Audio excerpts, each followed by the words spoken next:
Hey, what up, universe? It's episode 21 of the LDawg show. See the money won't stay for your meal, getting all the piece of pie for your wife. Everybody wanna know how it feels. Everybody wanna see what it's like. So today I wanted to show you something. I went out on my run this morning and I wanted to show you some of the reporting that I get. So this is a heart rate report. You can see I went out for about 40 minutes. My heart rate ramped up pretty quick and averaged at around 154 beats per minute, maxed out at around 167. But the important thing to note about this is that my max heart rate, or my peak zone, is anything over about 150. So I was in peak heart rate for about 87% of that run. Not great. I really don't want to be that high ever, so not a great day, but I thought it was cool anyway. I wanted to show it to you. I don't mean to totally geek out on triathlon stuff here for you today, but again, still thought it was cool. Wanted to show it to you. And just before we get into the meat of today's video, a reminder for anybody who's out there exercising a lot, your max heart rate should really hover around your age, 180 minus your age. So for me, that's about 140 to 150, in that range. For somebody else, it might be a little bit higher, but you don't ever really want your heart rate to sustain much above that number, 180 minus your age. And for me today, peaking at 167 and hovering in the mid 150s was just way too high. So I gotta slow it down. Today, because we're in this pandemic and I keep talking about it, everybody's talking about it, I wanted to spend a little bit of time going over kind of a new angle of faith versus optimism.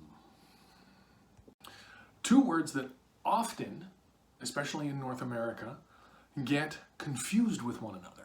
And they mean vastly different things. We're dealing with this pandemic right now, and everybody's talking about you gotta have faith, you gotta be optimistic, but they don't mean the same thing, those two words. Looking back through history, if we look at major cataclysmic events, difficult times that people have gone through, things like the Holocaust, things like being a prisoner of war in Vietnam, that kind of thing. The guys who survive that will tell you that the people who died, or the people who didn't make it through, had one thing in common, and that's that they were the optimists. An optimist will say, this will be done by Christmas. This will be done by Easter. Where we're living right now, maybe this will be done by mid-May. And then those things happen. Mid-May comes, Easter comes, Christmas comes, and it's not done. And the optimist then has to face the fact that they were wrong, or that they were lying to themselves. And that, over time, drains on you to the point where, in prisoner of war situation, you essentially die of a broken heart. To put it another way, today is April 21st. Spring, but it's cold and wet and rainy and even a little bit of snow in the air. An optimist would say, tomorrow it'll be nice. Tomorrow it'll warm up. The sun will come out tomorrow, as Little Orphan Annie would say. That's an optimist. A person of faith says the sun will come out eventually. Optimism is all about self-confidence. It's all about perceived outcomes, our desires, and we tend to put timelines on it. And that can lead to a lot of disappointment when our own perceived desires don't come true. Faith, on the other hand, is a calm resolve that this too shall pass. It's an understanding that, while it might not be perfect and it might not follow our timeline, that it will get better. If all we are is optimistic, then defeat or failure will keep us from overcoming obstacles and achieving progress. We never want to lose faith that things will get better. We don't know how. We don't have to know how. We just have to have a strong confidence that things are gonna get better. We need to instead address the brutal facts of the new normal and control what we can control. Perhaps a better word to use in conjunction with faith than optimism is hope. Hope is not based on confidence, but rooted in understanding. It's an understanding of that new normal. It's an understanding of what it's going to take to get us where we want to go with faith. If I may put on my pastor hat for a minute, I haven't done this on this channel in quite some time, so if this is the first time you're seeing it, don't be alarmed. Let's take a second and compare faith and hope from a biblical standpoint.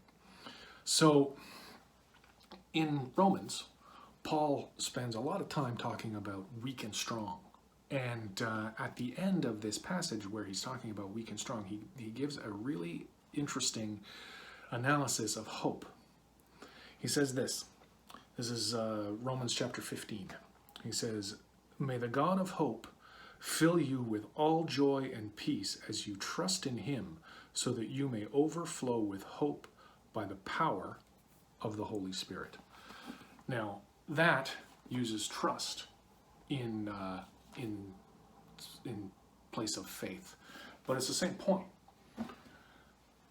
Hope is rooted in trust, it's rooted in faith, it's rooted in an understanding of what is going on, in that case, who God is, but in today's case, more in what the real underlying situation is and what's really going on here.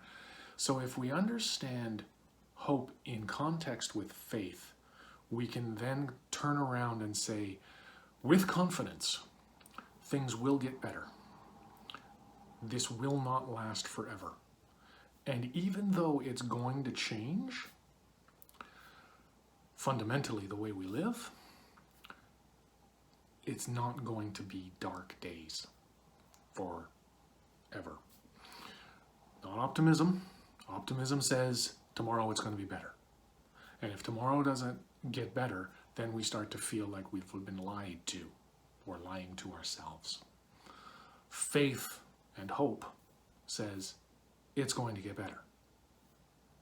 We just don't know when. That's all I got for you today. I hope that makes sense. I've had to edit together a few different things and cuts here and there because I've just been babbling to myself. I'm going to try and make some sense of it in the edit room, and we'll go from there. Have a great day.